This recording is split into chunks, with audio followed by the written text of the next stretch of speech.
And the reptilian brain, interestingly, if we get into this way that people are programmed, communicates through images. This is why images in advertising are so powerful in their manipulation of the reptilian brain, which, as you quite rightly point out, is the sexual center. Why? Because with the reptilian brain, you have to keep one word in your mind all the time: survival. It's all about survival. So it perceives the need for sexual reproduction as part of its survival. That's understandable. But also, it sees in the world that we live in money as fundamental to its survival. So the whole money issues that people have, the fear of not having money, the wanting Stay more. there. This is key. Sex and money, all of it. Key information. Long segment coming up right there. We'll come back with the master plan. Stay with us. Newsflash. Unemployment is soaring over 10%. The dollar is plummeting, and banks are beginning to close their doors. Financial experts are saying we are headed for an economic depression. The world is on the brink of total meltdown. Unless you expect the government to bail you out, you must be able to grow your own healthy food. Newsflash. SurvivalistSeeds.com has just released a brand new heirloom seed pack at a dramatically reduced price. Dramatically reduced. So you and your family have a long-term food solution. The choice between starvation and freedom is made by you right now.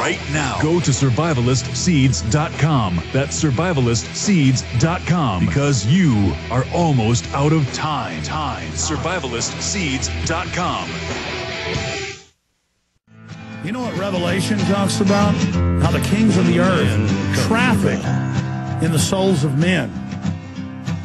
And, you know, you read the old fables, and it describes kingdoms that were under spells, where they couldn't see corruption, couldn't see lies. And once you've committed to lies, little lies, then you start buying into the bigger ones. Torture's okay. Secret arrest is okay. You know, we're the good guys, but we're a country that loves death and destruction. And when you read the psychologist, the sociologist, the anthropologist, the psychiatrist, the Edward Bernays 80, 90 years ago, they all brag how we're dumb slaves. They all brag how they're programming us, how they're manipulating us, how they control everything we do. They're on incredible power trips, and they put on this fake liberal facade, but they're a bunch of cold-blooded trash, breaking up the family. All their major textbooks that we've shown you here say the family's their enemy. You know, and people say, oh, they want to break the family up, or oh, they want to dumb us down. That isn't just a figment of imagination. That's not just a statement or a verbal fancy. It's the reality. And it's a group of humans setting up a predatory system where they engage in their predator hunting mode against their own people. And they're breeding us and dumbing us down to be more easily controlled. That's what David Icke's talking about. And when, you know, I just took 2 years of RTF, radio, television, film. The first textbook was all about subliminal messages on radio 80 years ago, and TV 60 years ago, and in movie theaters, and how the billboards have it, and how they use sex to sell, and how they're hitting the reptilian brain. This is a fact. And so they're feeding through this virtual matrix, and that's what it is. It's not a physical matrix with us in tanks. It's our brain in a tank inside this bodysuit being programmed by the false world, by the image makers of television in Madison Avenue, to keep us off the real world and the whole universe around us through fear, through the desire for money, sex, survival, all of this. But when you do what Christ said and turn loose, he that gives up his life gains his life. He that tries to save it loses it. That means when you're ready to give it all up and just don't care anymore and stop letting that program totally control you, then you go to the next level. And that doesn't mean we don't bounce back and forth between the higher mind, the cerebral cortex, you know, where they say the cognitive and the soul's dwelling.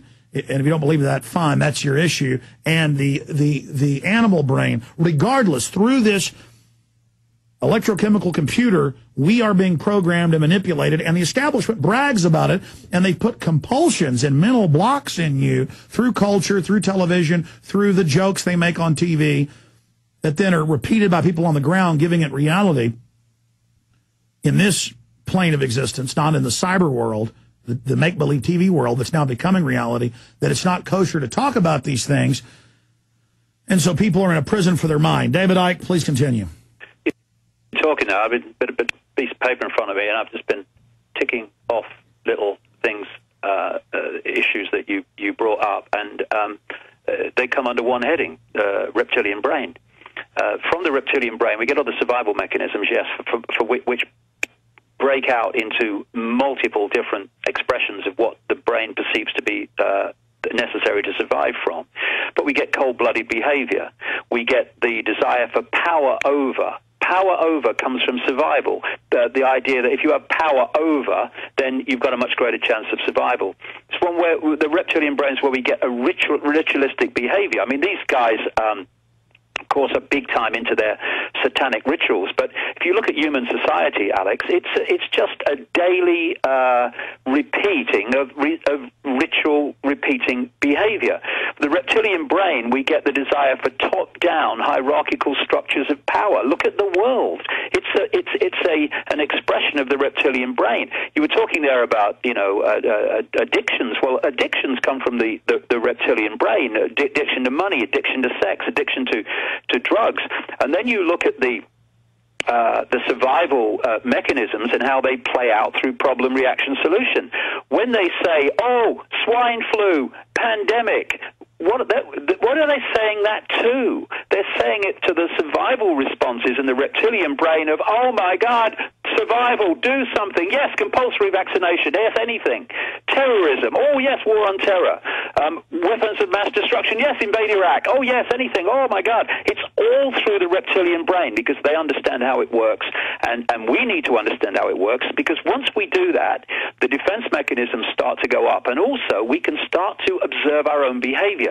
When we're reacting to things in an emotional way without calm thinking, then we can stop. I mean, I've been working on this for years now in myself. You get halfway through a sentence and you stop and you think, no, that's the reptilian brain being activated. And what you're doing as you do that, as you recognize it, is you're stopping it having that reactive power over you that it had before, and you move into other parts of the brain in terms of the way that you filter reality and information and situations. And those get more developed. You start seeing the universe more and more through the higher levels of the brain, and then knowledge just explosively opens where you can't even describe it. Well, how can you accumulate real knowledge and awareness when you're spending the day reacting emotionally all the time? And, I would say to people, because, I'm not sitting cross-legged on a mountain here saying, here, I'm the Buddha. I'm telling you all how it is, and I'm perfect. We all are in these biological computers. The question is, are we going to let them live us, or are we going to live them? Are we going to live life, or are we going to allow life to live us? Because most people allow life to live them because of these reactive processes. Well, that's what John Carpenter is saying is, they live, the controllers, we sleep. We're sleeping when we're in the reptilian brain, also tied into sleep. We are unconscious. We're really dead. And they live. It's all a big joke to them. Yeah, and if we can start to take control of our reactions, and when you kind of come from this point of view and you just observe yourself for a few days, just observe yourself and the way you react, and you'll see how many conflicts between individuals, arguments, emotional responses that are right over the top, and the way that we immediately react to something instead of saying, hold on a second, take a deep breath, let's just calmly look at this before we start making instant decisions. When you do that, you realize how many times a day the reptilian brain decides your decisions for you. It's unbelievable the number of times it happens. And collectively, of course, there's a collective version of this where you have the mob rule and all the rest of it, where the reptilian brain is manipulated collectively to have a collective response and emotional reaction. And we've got to get control of the computer system through our consciousness instead of having our consciousness at the back of the bus and the computer system with its hands on the wheel, because that's what the conspiracy is about. While we're there, they got us. When we're not there, they've lost their ability to connect into us and therefore manipulate our perceptions. All right, let me expand on that.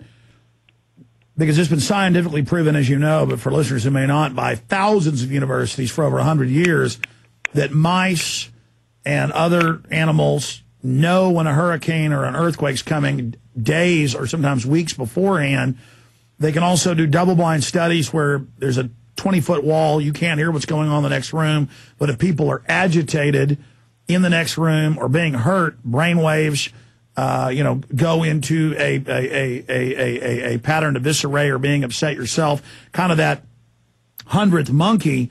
And the system is trying to suppress this awakening, just in scientific terms, from people being, at a higher level when it comes to the use of their brain. So that's why they're putting the fluoride in the water. That's why they're injecting us with mercury. That's why they're feeding us the GMO food. All of this, that's why the television's dumbing everything down, lowering everything down.